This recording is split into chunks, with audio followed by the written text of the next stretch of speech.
Welcome to You Matter in Business. Your hosts today are Ariel, me, and Miriam.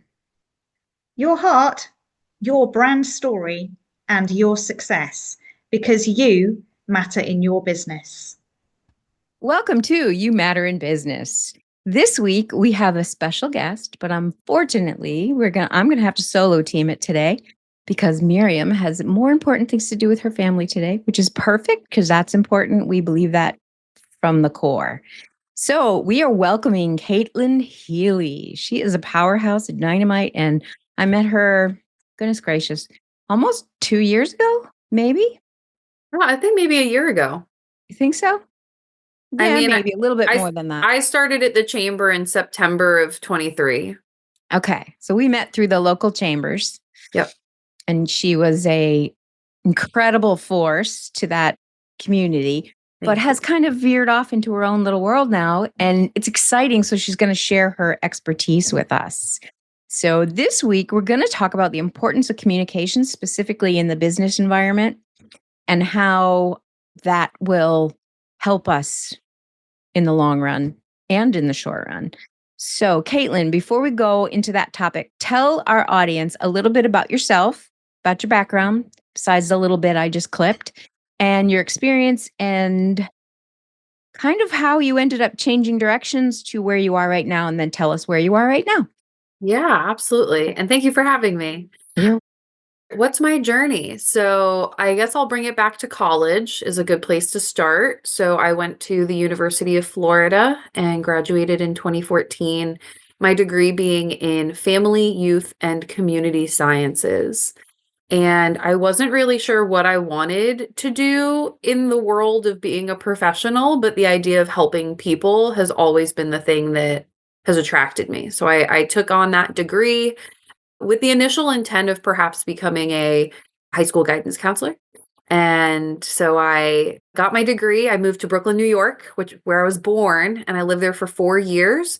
I spent time working as an operations coordinator and an office manager for a charter school. So getting a taste for what's it like to operate in the school system as a professional, and quickly realized that working not so much with the children, but working with their parents who are not in alignment with your expertise in helping their children was a battle I was not prepared or willing to face. So I then decided, well, I still want to help students.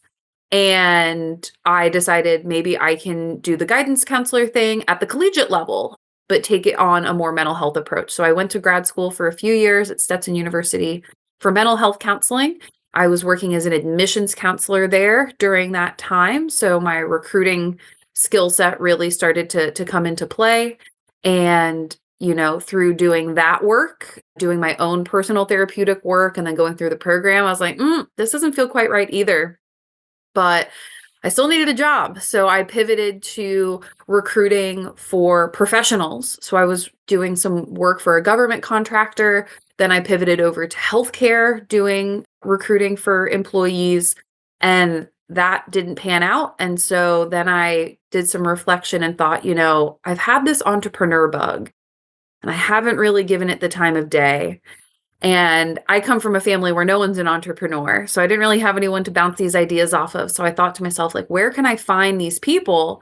And I knew one of the local resources was the Chamber of Commerce. So I went to a meeting and I stood up and I said, I found myself unexpectedly unemployed and I think I want to be an entrepreneur. I have no idea what that looks like or feels like. And I just want to learn from people. And the long short of it is a job opened up there and I took on that job. So did that for about 15 months, and all of my recruiting skills from my various jobs really helped me, but it allowed me to start having conversations with business professionals and small business owners, senior leaders in larger organizations. And through it, I met the gentleman who would become my mentor and who is now my business partner. And it was he who really introduced me to this concept of coaching as a professional, business coaching in particular.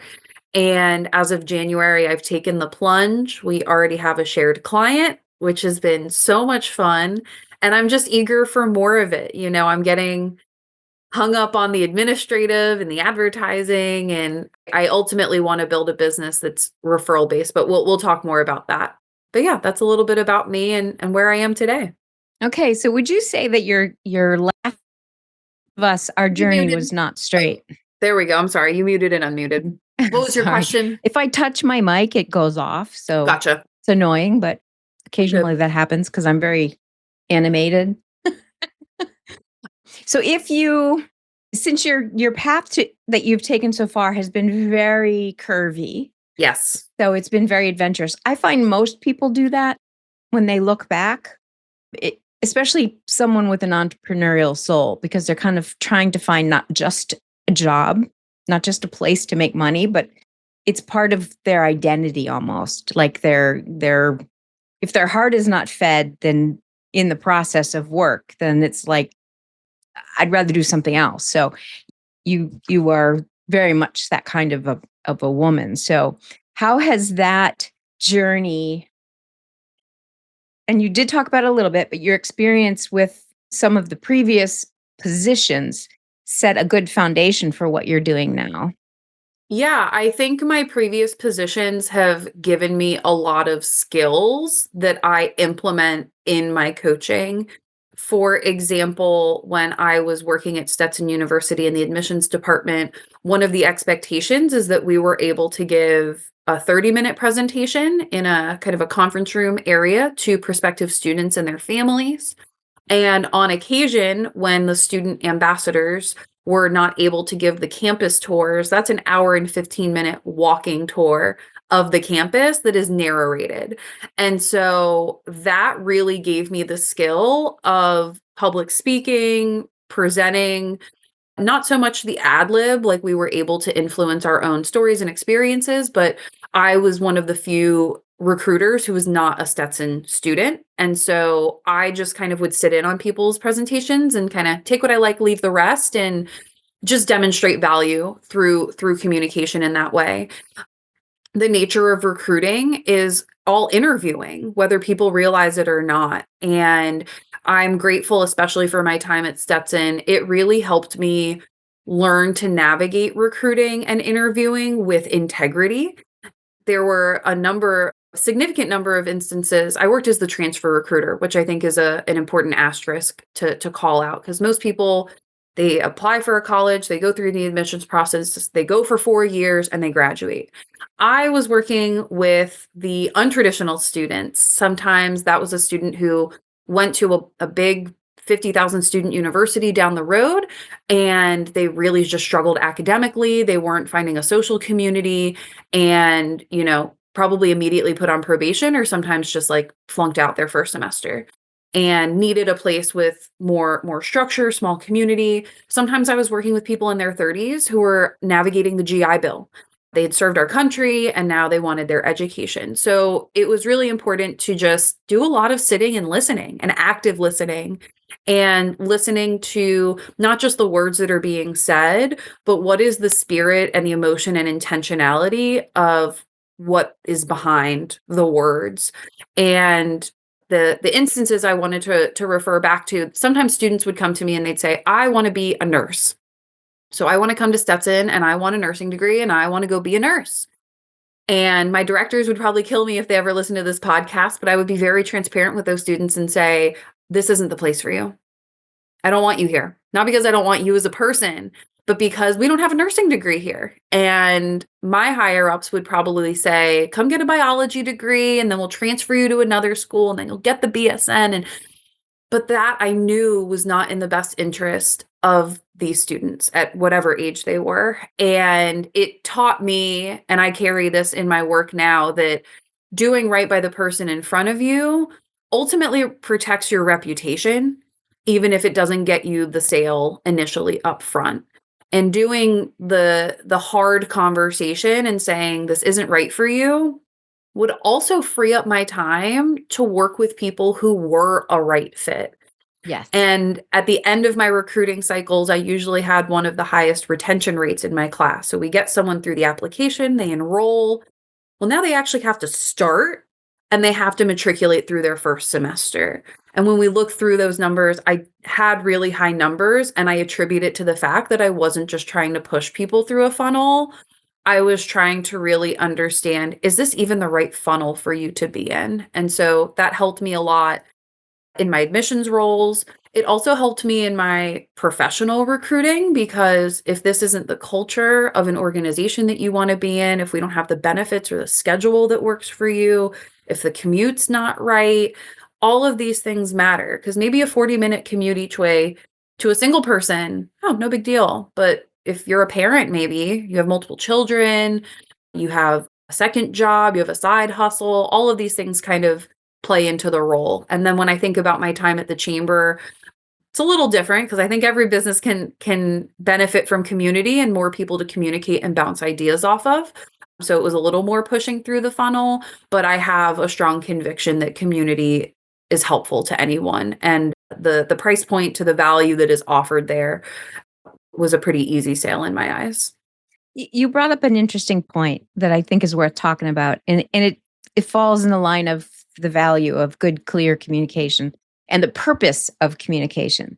So if you were going to say what the purpose of a funnel theoretically is, a sales funnel, marketing funnel, whatever that is, right? Because you talked about funnels through recruiting. Yeah. I mean, that's a process you take someone through. What is the actual purpose of that funnel or that communication with the funnel? Yeah, I think that all communication is about clarity and alignment.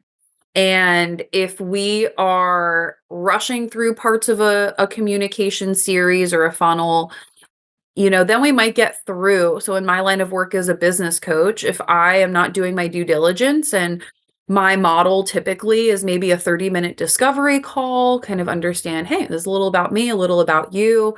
Based on that conversation, okay, you've identified some pain points perhaps in your organization or opportunity areas that you're not able to achieve the height that you're looking for, the quality you're looking for. Great. Now I know, let me come in for 90 minutes. Let's do an assessment with your team, on average, maybe 4 to 8, maybe max 10 people. Then we get through that conversation, and I do a lot of listening. I give a few prompts, and then I really just sit back. I observe body language. I observe the words that are being chosen, how someone's given someone the side eye, perhaps. Someone's got their arms crossed. Someone's deciding to be on their phone instead of engaged in the conversation. And all of that starts to signal to me, is this a team, not now just the senior leader, but is this a team that is going to be willing to take on the challenge of coaching? And then typically after our 90-minute strategy session, I'll have like a 1-hour debrief with either the solo senior leader or maybe 1 or 2 people. And from there, we can have a really honest conversation of, I can show up, but I'm not responsible for your result. You're responsible for your results. And I need to make that abundantly clear, because then if we work together for 6 months and you don't see the results you want, you come to me and you blame me and you want to fire me. Meanwhile, I've come to every lesson. I've given you your curriculum. I've provided you accountability. I've connected you to other resources, to mentors, to other coaches in my network if we're not a right fit. All of that to say is, putting people through a systematic series of communication is doing due diligence that protects you as the business owner. And it also protects the client, and it makes sure that there's alignment long-term for a successful relationship and transaction, whatever that looks like. Okay. And you had mentioned before the fact that it was, you spent your time on the right people. And I think that's worth talking about a little bit with your clients, because part of the purpose of that funnel is to do just that. If I'm pushing people through, what am I then going to do with my time? I'm going to be wasting time. I'm going to be wasting their time and my time, because I'm forcing people through a funnel rather than naturally having the people who don't fit funnel out. Exactly. Which is what a funnel is all about. So we want those people who don't fit to basically naturally funnel out. And then as we, nurture the relationship, the funnel gets smaller and smaller, because we only want the people we spend time with are the people who really see our service, see the value, and want the value. and need the Absolutely. value, right? It Yeah. solves a problem they have, right? Yes. And it solves a problem in a way that works for them, you know? So Exactly. so I'm a part of an organization, System and Soul, based out of Atlanta, Georgia. There's about 50 of us who are affiliated with the organization. And, you know, even within those 50 people, I am the right coach for some clients, and I'm not the right coach for some clients, but I know someone who is. Some people have an approach that is more faith-based. Some people have an approach that is really tied to diversity. Some people are passionate about serving women. That's one of your passions and goals, and I know the same is true for Miriam. And so I think when we listen, it's good for our business when we get someone to a place in the funnel where clearly they are not a right fit and we pull them from the funnel. But I think what we do, and this is going to sound kind of harsh, but what we do with the rejects from our funnel is still important, because even if I'm not the right fit for that person, if I nurture that relationship, then I still have a relationship to come back to. And even if that business is not the right fit for me as a client and I refer them to another coach in my organization, well, then they start thinking, you know, I can go back to them in 3 months. Hey, how is your coaching relationship going? Based on your coaching and now how you see how our model works, would you be willing to refer someone in your network to work with me, or even refer someone to your current coach? And I think that all ties back to your reputation being of great value, and just like that service leadership, embracing it for yourself, you know, like you're not doing yourself a service when you shove someone in the funnel, have them sign the contract, and then 3 months later they want to renege. And then what, you really want to hold a piece of paper to someone and go, well, you signed it. I don't want to do business that way. I've done business that way for a lot of my life, working in large organizations and following the rules. I want to be able to follow my own rules, have flexibility where I need it, but ultimately I just want to continue to align myself with people who are just trying to improve and have the difficult conversations that are needed to make a lot of those breakthroughs. Yeah. Growth requires work and sometimes a little pain, Yeah. but that is the way it works. Just take a moment for a slight interruption. We wanted to share some exciting news. Exceptional women professionals often struggle to communicate their expertise.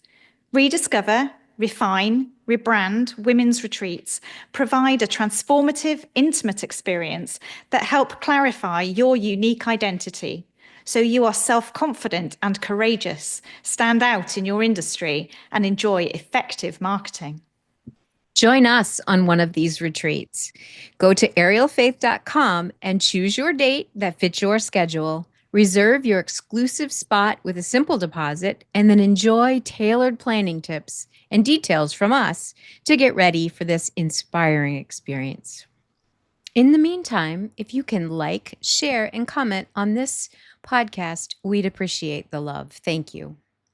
Has anything surprised you about stepping out on your own, going from a regular paycheck to a non-regular paycheck? Has anything shocked you about this whole entrepreneurial thing that you weren't expecting? Yeah, there's definitely some things that have caught me off guard. I don't know if shocking is the word, but I will say, like, being a solo entrepreneur, way more emotionally taxing than I would have initially thought. My job at the chamber, to a degree, as my CEO put it, like, you're running your own small business within a business. So I had a book of contacts, and I was calling and following up, and I got to work pretty independently, but I still had 5 people in a building that I was getting to spend time with every day, and seeking feedback, seeking support, accountability, things of that nature. And now that I'm 3 months and 16 days into my entrepreneurial journey, I'm finding that it's hard to be motivated when I don't have people to celebrate with. And I do have a partner, and I do have like my system and soul coaches. And I think I'm just still so new that I feel funny reaching out. So I'm putting a lot of judgment on myself. But, you know, the pleasant surprise is I have taken initiative to put together kind of like a roundtable, a monthly roundtable for some coaches here in Central Florida. And the thing that surprises me in like the sweetest way is this past roundtable we had was on my birthday, and everyone was just like praising, like, oh man, if I could go back and like be where you are now, this is great. Like you're so far ahead. Like I think I'm probably 10 years younger than at least the second oldest person like in this group. And meanwhile, I'm over here like lashing myself, like do more, be better. And everyone else is like, you're way further along than any of us were in our journey. So I think I'm just calibrating my perspective and my expectations. And I think there's always room for growth. But yeah, it's a beast. Like when you're in your own little mind, like in this little echo chamber. And if you don't take the time to break out of that and get outside perspective and support, it can get kind of dark and lonely. And so making sure I'm prioritizing that, and rather than waiting to be invited to someone else's group, I just decided I'd make my own group, kind of build it and they will come. Build it and they will come. Very Yeah, good. or guilt them into saying, "Hey, it's my birthday. You can't not show up this time." Okay, now we interviewed Manny back a few episodes ago. I don't remember the episode number right off the top of my head, but so our audience may be familiar with Manny and his system that he talked about, which you Yeah. also talked about, the system and soul framework. So what do you consider to be, in terms of developing better communication skills, the most powerful part of that system for business development and growth that our listeners could benefit from? Yeah. So there's a study that our CEO has referenced, and I don't recall exactly who conducted it, but a large leadership kind of spirited organization did some research on what are the skills that make leaders effective. And we could start boiling those down to like communication and time management and things like that. But he was looking more at like intrinsic operating Emotional systems intelligence and values and things like Mhm. that. So they ultimately identified these 10 attributes. But what's interesting is that of these 10 attributes, two of them on average make up to 77% of your success. So if you can just lock down these two things, you're 77% of the way there to being a successful leader. And those two things are the concept of being, one, inwardly sound, Okay. and two, others focused. Okay. And so there's some language that we go through. There's kind of like these 6 talking points now under these two umbrellas. Like, what does it really mean to be inwardly sound? And what does it really mean to be others focused? And, you know, part of it, like I personally like I scaled myself, graded myself on these 6 dimensions in these 2 areas. And I looked at others focus and I was like, oh, A, like maybe A minus, B, but overall had a really strong average. And I think that ties back to, college, like getting this degree in family, youth, and community sciences and working in schools and thinking mental health and recruiting and interviewing. Like all of this is a common thread that's super obvious to me. And then I looked at that inwardly sound chart and I went, ooh, buddy, we got some work to do. And not like, skating Fs across the board, but it really demonstrated to me that if I'm not in line with myself, if I haven't identified my own core values, if I'm not taking care of my physical, mental, and emotional health, if I don't have a social network, and ultimately, a lot of those things tie into communication and being able to ask for help, which I am historically very challenged at. You can't go a line. A lot of coaches say in my business coaching and in my life coaching arenas, you can't take your client any further than you yourself have gone. So you've got a little interruption back there. I don't know if you need I do have an interruption. So keep talking for a couple seconds. Sure. Yeah. When I think to, if you want to be a mountaineer guide and you want to instruct someone on how to climb Mount Everest, but you've only climbed 80% of Mount Everest. You can't hit 80% and then be like, okay, like I'll wait here for you, like go climb the top of the mountain. You really have to be able to make sure you're not only talking the talk, but that you're able to walk the walk. And as a coach, I think a lot of what we do is walk alongside people. We offer encouragement, we offer accountability, we offer, I think just most importantly, a safe space we pose a question and then we just hold space and silence for people to ruminate on ideas. And I don't know how I went off on this tangent, but all of that to say, with like respect to all of that playing into communication, it's about courage, ultimately, I think, which I'm really learning about. And asking for help isn't about failure. It's about saying, I recognize I'm at 85% and I want to be at 100 and I don't know what's keeping me from getting there. And then making sure you're aligning yourself with people who have most likely walked that journey, or maybe they're in the midst of walking it and you can walk it together. Yeah. One thing that I think we learn automatically as we age, which, you're on the younger spectrum. So you're learning this by mental education, right? But we learn it by living it. There comes to a point where you are don't sweat the small stuff is an old book, but you start picking your battles. You start identifying what you're willing to put energy into and what you're not. And it's not even, I don't know if it has something to do with the fact that, the older you get, the more time you realize you're running out of.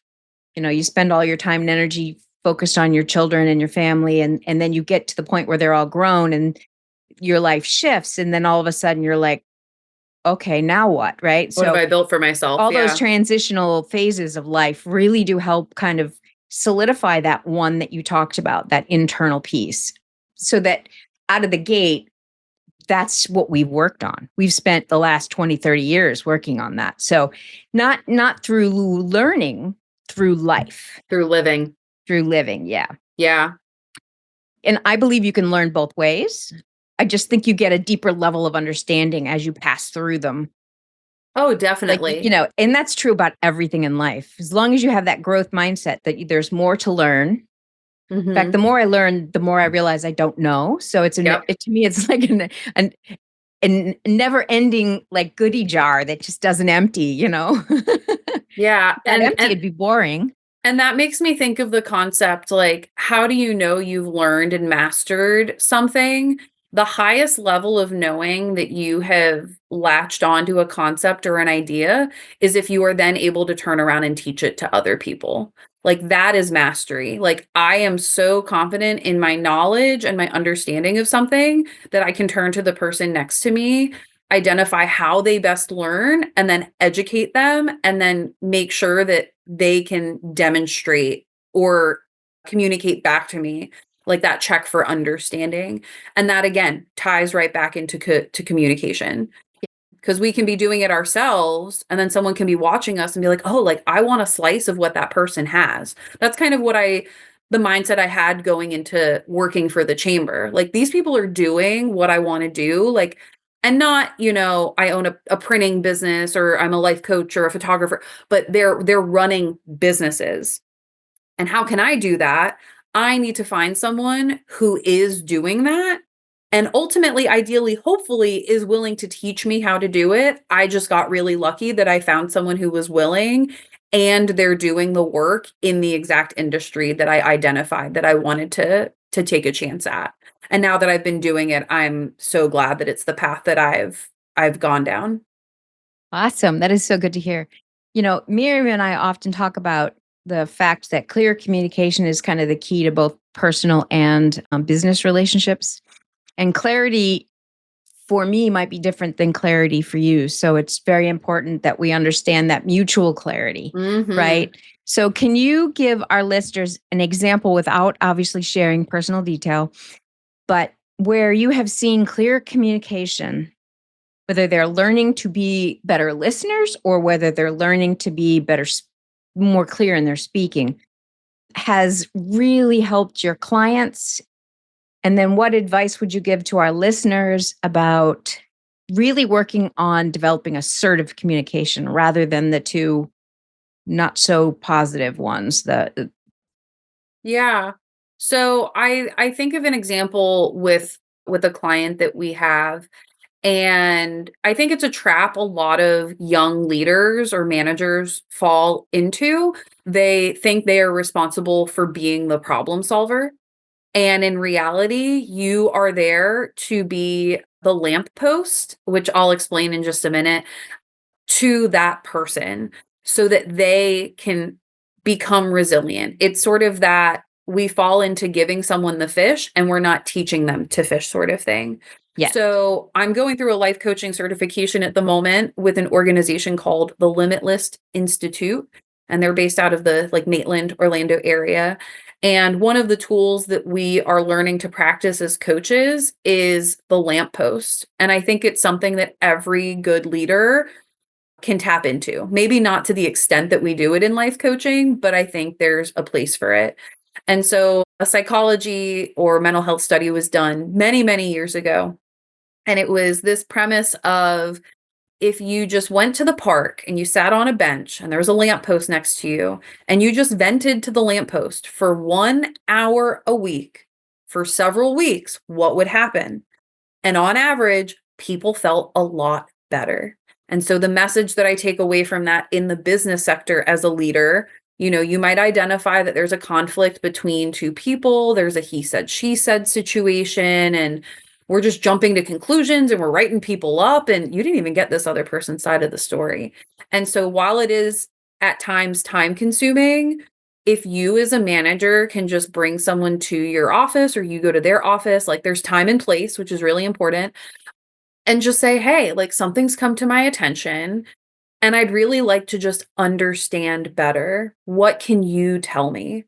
And then the lamppost, this exercise is you sit, you don't emote, you don't nod, you don't, yeah, okay. You sit in pure silence and you are just this still blank slate for this person to just get out everything that they need. And and it's really powerful. Like I got to be the guinea pig in our class. And when you just hold space for people, which I know there's like that running gag of like the Ariana Grande and she's holding the finger and she's holding space or whatever. Pop culture reference. But there's something really powerful about just recognizing like I'm here and I'm here to help you get right with you, because no one can help you do that besides yourself, with the exception of like creating time and space and safety for people. So I don't know if that answered your question. It does actually, Okay. because I think it's talking about learning to be an active listener, learning Mhm. to actually take it to another level, which is a little more, to me, my understanding of active listening involves not necessarily agreeing, but acknowledging, right? Whereas Yeah. the lamppost just stands there and does nothing. Whereas Yes. so there is a balance between those two somewhere. And depending on in a work situation, I see the lamppost having because you're not the therapist, you're the boss, So there's a Yes. point where that listening with that non-emotional state is better in a workplace because you're not allowing the emotions to rule. You're allowing the situation and the things in the situation to then teach you to go direction A or B, Yeah. with the And situation. and to your point of active listening, like the lamppost isn't always appropriate. It's definitely situational and probably not super effective in the workplace unless like your organization is aware of like, hey, we're going to try this skill. I'm telling you about it. Let's give it a go. But yeah, I think active listening is, those moments like if you're communicating something, then getting a check for understanding. Based on what I shared with you, what did you hear? Or someone gives you information and say, hey, I want to make sure I understand what you said and where you're coming from. Then you reframe, well, not Yeah. reframe, but you kind of repeat back in your own Mirror words and back. Yep. summarize. This is what I've heard. Is that correct? Like, am I 80% of the way there? Am I 100% of the way there? Like, let's kind of do that volley back and forth. until we're aligned. An example we use with our clients is, Miriam, I'm ordering us lunch today. What do you want? And you say, I want a turkey sandwich. And so I hear Miriam wants a turkey sandwich. So I go to the store, I go to Publix, get a pub sub, and I get, turkey on your sandwich because you wanted a turkey sandwich, but then I put mustard and olives and jalapenos. And then I come back and I hand you your turkey sandwich. And you go, this isn't a turkey sandwich. I go, yeah, it is. It's got turkey on it. Well, I didn't make sure that we had a shared understanding of what a turkey sandwich is. Because when I get a turkey sandwich, that's what I get. But when other people order a turkey sandwich, they want mayo, lettuce, and tomato. And so those checks for shared understanding, sometimes it's just one word. And someone hears this one word and it takes them to the left, and one person hears one word and it takes them to the right. And now by the time we've identified that just that one word and misunderstanding is what got us here, it usually brings up a lot of frustration. Hopefully this is a point in time where you can use some humor, which is an advanced skill, which people don't necessarily realize. I'm fortunate more times than not that when I try and use humor, it does bring levity to the room. But especially in the business setting, like, it can really ruffle feathers if it's not used properly. Yeah. But yeah, I think just making sure that the language you use is a shared language. It all comes back to clarity. Like, if you have clarity, and take the time up front. Like, when you're onboarding a new person, don't just take a week, don't take 2 weeks. Like, do check for understanding like every month for a few months. It can be a 5-minute conversation. But oh yeah, by the way, this is the language we use. This is what that acronym really means. Doing your due diligence, because also, like, when people don't feel like they're in the loop and they feel like an outsider, then you have to start worrying about retention. And that's when I put my like professional recruiting hat on, because then that lack of education up front leads to a whole new cycle of having to do it again and again and again and again. And you're taking a lot of time, money, energy. You're taking energy from your employees who are doing that cross training. So there's a lot of implications to not having clear, honest communication right up front.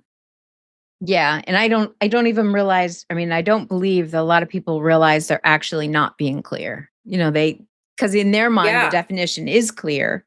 So when they use word zoo, they know what they're talking about. But the other person, when you say that word zoo based on their culture, understanding, or whatever, could mean something totally different. Yeah. And so you're having this conversation and it's not clicking and you don't know why until you get to the fact that, hey, you got to be kidding me. That means that in your culture?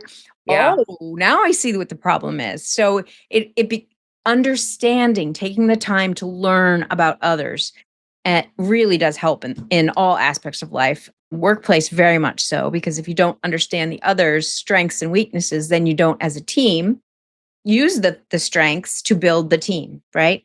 Yeah. We all have weaknesses. That's just human. So if we learn to surround ourselves with people who have strengths that we don't have, then we become a good team. Yes, ma'am. When we see and value and, okay, I'm not good at this. Could you please take care of this? Those kind of things. So it's awesome. Definitely. All right. Well, I enjoyed the conversation. We are going to come back again with Kaitlin next week, and we're going to talk about some of the challenges in business and in life. A little broad, but we're going to do it. Sounds Are you good. ready? Thank you, Ariel. All right. We'll see you next week. See you soon. Thanks. See you next episode. After all, it is your brand, your story, and your success. Because Ariel and I know you matter in your business. Thank you for listening to the You Matter in Business podcast. Please follow, share, like, and comment. We would love to hear from you. This podcast is sponsored by Ariel Faith Photography and Enrich Life Coaching. The show notes provide more information on how to contact Ariel and Miriam and any guest speakers who share in our journey together.